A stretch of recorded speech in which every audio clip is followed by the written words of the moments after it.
Ողջույն սիրելի հետևորդներ, այսօր ապրիլի 9 օրը չորեքշաբթի եւ ԱՄՆ գլխավոր լուրերի այս թողարկմանը դիտեք։ Միացյալ Նահանգների նախագահ Դոնալդ Թրամփը 90 օրով սառեցրել է համաշխարհային մաքսերը, բայց Չինաստանի համար բարձրացրել է մինչև շոկային 125%-ի։ Նահանգները կրճատել է Աֆղանստանի եւ Եմենի սննդային օգնություն այն դեպքում, երբ միլիոնավոր մարդիկ աղքատության եւ պատերազմների միջով են անցնում։ 3 ամերիկացի մեղադրանքով Կոնգոյում զինված հեղաշրջման փորձի մեջ այժմ կանգնած են ամերիկյան դատարանի առաջ, միջազգային սկանդալ, որը կարող է վերափոխել հարաբերություններ։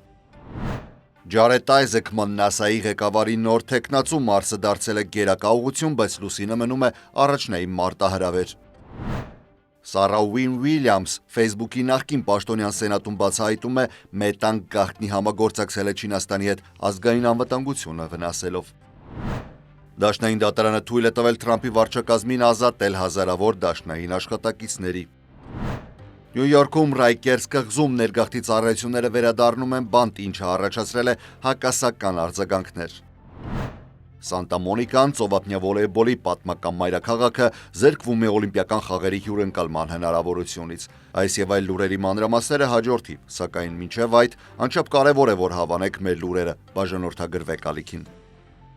Եվ այսպես, այսօր Թրամփի վարչակազմը շուկաների ծանր անկման պայմաններում հայտարարել է մաքսային քաղաքականության փոփոխության մասին։ Նախագահը 90 օրով սառեցրել է մաքսատուրքերն աշխարհի գրեթե բոլոր խոշոր առևտրային գործընկերների համար բացառությամբ Չինաստանի, որի նկատմամբ կիրառվել է նույնիսկ ավելացված 125% մաքս ուժի մեջ մտնելով անմիջապես։ Շուկայում ֆոնդային ինդեքսները թռիչքով աճել են։ Թրամփը True Social-ում գրել է. ավելի քան 75 երկիր դիմել է Միացյալ Նահանգներին բանակցությունների համար, եւ 90-օրյա դադարից բացի փոխադարձ մաքսատուրքերը նվազեցվում է մինչև 10% անմիջապես ուժի մեջ մտնելու պայմանով։ Թրամփը հայտարարել է, որ շուտով մաքսեր կսահմանվեն առանձին ապրանքների վրա, անկախ ծագման երկրից՝ պղինձ, փայտանյութ, համակարգչային չիպեր, դեղեր։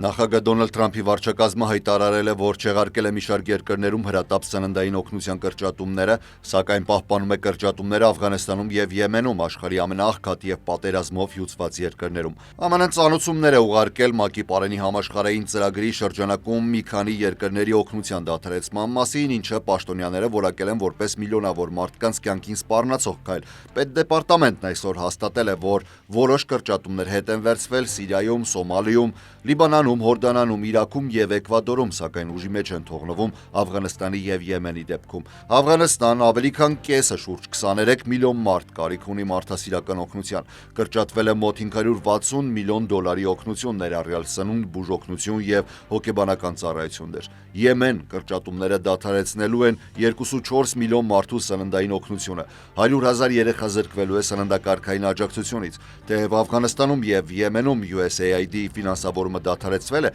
ահաբեկչական խմբավորումների շահին չծառայելու պատճառաբանությամբ նախկինում Միացյալ Նահանգները եղել է պարենի համաշխարհային ծրագրի ամենախոշոր դոնորը՝ տարեկան 4.5 միլիարդ դոլարի նվիրատվությամբ։ Ֆինանսների նախարարությունը հայտարարել է Իրանի միջուկային ծրագրին ուղղված նոր պատժամիջոցների մասին ընդամենը օրեր առաջ, երբ Միացյալ Նահանգների եւ Իրանի բարձրաստիճան պաշտոնյաները պետք է հանդիպեն Օմանում քննարկելու միջուկային հարցերը։ Նոր պատժամիջոցների ցանկում ներառվել են Իրանում գործող 5 կազմակերպություն եւ 1 ֆիզիկական անձ։ 2015 թվականին Միացյալ Նահանգները եւ համաշխարհային ընկերությունները կնքեցին համաձայնագիր, որը սահմանափակում էր Իրանի ուրանի հարստացումը տնտեսական պատժամիջոցների մեղմացման դիմաց։ Սակայն Թրամփը 2018-ին միակողմանիորեն դուրս բերեց Միացյալ Նահանգները այդ համաձայնագրից, անվանելով այն պատմության մեջ ամենավատ գործարքը։ Նախագահ Ջո Բայդենի օրոք Միացյալ Նահանգները եւ Իրանը 2021-ին Վիեննայում անցկացրեցին անուղղակի բանակցություններ գործարքը վերականգնելու նպատակով, սակայն բանակցությունները արդյունք չտվեցին։ Նմանատիպ ձախողված բանակցություններ եղել են նաեւ Թեհրանի եւ եվրոպական երկրների միջև։ Դաշնային վերաքննիչ դատարանը թույլատրել է նախագահ Թրամփի վարչակազմին աշխատանքից ազատել հազարավոր փորձաշրջանային աշխատակիցների, դադարեցնելով դատավորների ավելի վաղ կայացրած որոշման կատարումը, որով պահանջվում է նրանց վերականգնել աշխատանքում։ Այս վճիռը հաղթանակ է Թրամփի դաշնային աշխատակազմը կտրուկ կրճատելու ջանքերի համար։ Գործը հարուցվել է մոտ 2 տասնյակ նահանգների կողմից, որոնք պնդում են, որ զանգվածային աշխատանքից ազատումները անուղղակի ֆինանսական բեռ են դնելու նահանգային բյուջեների վրա նոր գործազուրկների սոցիալական աջակցության անհրաժեշտության պատճառով։ Դատական փաստաթղթերի համաձայն Թրամփի նախագահության մեկնարկից ի վեր աշխատանքից ազատվել է առնվազն 24,000 փորձաշրջանային դաշնային աշխատող։ Փորձաշրջանային աշխատակիցներն էին ընտրվել կրճատման հիմնական թիրախ, քանի որ նրանք նոր են աշխատանքի անցել եւ չունեն լրիվ քաղաքացիական ծառայության պաշտպանության իրավունք։ Արդարադատության նախարարությունը մեղադրանք է ներկայացրել 3 ամերիկացիների դեմ, որոնք այս շաբաթ վերադարձվել են Կոնգոյից կապ ունենալով Կոնգոյի կառավարության դեմ նախապատրաստված ռազմական հեղաշրջման փորձի հետ։ Մեղադրանք է ներկայացվել նաև 4-րդ անձի դեմ, որին դատախազությունը նկարագրել է որպես ռումբեր պատրաստելու փորձագետ։ 3 ամբաստանյալները ձերբակալվել էին Կոնգոյում եւ դատապարտվել մահվան, սակայն հետագայում նրանց պատիժները փոխարինվել էր ՑՄ ազատազրկմամբ։ 3 ամերիկացիներից է 22-ամյա Մարսել Մալանգան, ընդդիմադիր գործիչ Քրիստիան Մալանգայի որդին, որը գլխավորել է հեղաշրջման փորձը, թիրախավորելով Կոնգոյի նախագահի պալատը Կինշասայում։ Հեղաշրջման փորձի ժամանակ Քրիստիան Մալանգան, որը ուղիղ եթերում էր հայտնվել պալատից, սպանվել է ձերբակալման ընթացքում։ Դատախազության տվյալներով հեղաշրջման նպատակը նոր կառավարություն, նոր զայր ստեղծելն էր, որի նախագահը պետք է լիներ հենց Քրիստիան Մալանգան։ Մեղադրյալները Մարսել Մալանգան, Թեյլոր Թոմփսոն Ջունիորը եւ Բենջամին Զալման Պոլուն վերադարձվել են Միացյալ Նահանգներ եւ պետք է առաջին անգամ ներկայանան Բրուքլինի դատարան։ Ռումբերի պատրաստման մեջ մեղադրվող Ջոզեֆ Պիտեր Մոեսերը պետք է ներկայանա դատարան Սոլտ Լեյք Սիթիում 5-շաբթի օրը։ Այսօր 4 պատանի են ձերբակալվել երեկոյան Վիրջինիայում տեղի ունեցած հրաձգության գործով, որի հետևանքով 3 մարդ է մահացել, իսկ եւս 3-ը վիրավորվել։ Ոստիկանությունը հայտնում է, որ միջադեպը կապված է եղել ապօրինի զենքի վաճառքի կամ կողոպուտի անհաջող փորձի հետ։ Սպանվածները 18-ամյա Ջեյս Ֆիստերը, 18-ամյա Ալոնզո Կոնֆին եւ 20-ամյա մի երիտասարդ է, որի անունը դեռևս չի հրապարակվել։ Հրաձգությունը տեղի է ունեցել Սփոթսիլվանիայի շրջանում Վաշինգտոնից մոտ 65 մղոն հարավ գտնվող համայնքում։ 4 պատանիներ մեղադրվում են դիտավորության վնասվածք հասցնելու, հանցագործության կատարման ժամանակ հրազեն օգտագործելու եւ ապօրինի հավաքի մեջ։ Կասկածյալներից 2-ը 16 տարեկան են, մեկը 17, իսկ 4-րդը 18։ Ըստ շերիֆի գրասենյակի 16-ամյա կասկածյալներից մեկը վիրավոր է եւ այժմ բուժում է ստանում։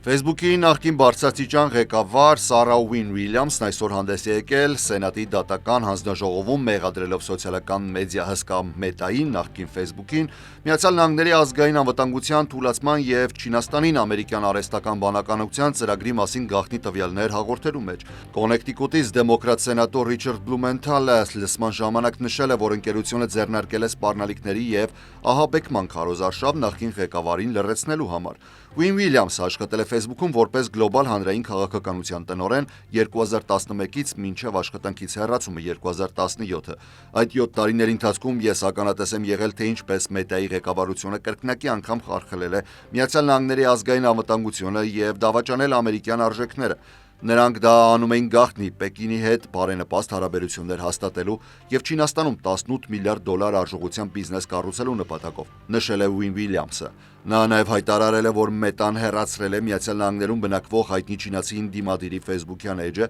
Չինաստանի ճնշման տակ։ Ի պատասխան Մետան հանդես է եկել հայտարարությամբ, որ Ուին Ուիլյամսի ցուցմունքը կապ չունի իրականության հետ եւ լի է կեղծ մեղադրանքներով։ Ընկերությունը նշել է, որ Մարկ Ցուկենբերգը դեռևս տարիներ առաջ հրապարակավ խոսել է Չինաստանում ծառայություններ առաջարկելու մասին, սակայն այժմ Մետան Չինաստանում չի գործում։ Այս լսումները կայանում են մի քանի օր առաջ այն բանից, երբ սկսվելու է Մետայի դեմ դաշնային հակամենաշնորհային դատական գործընթացը։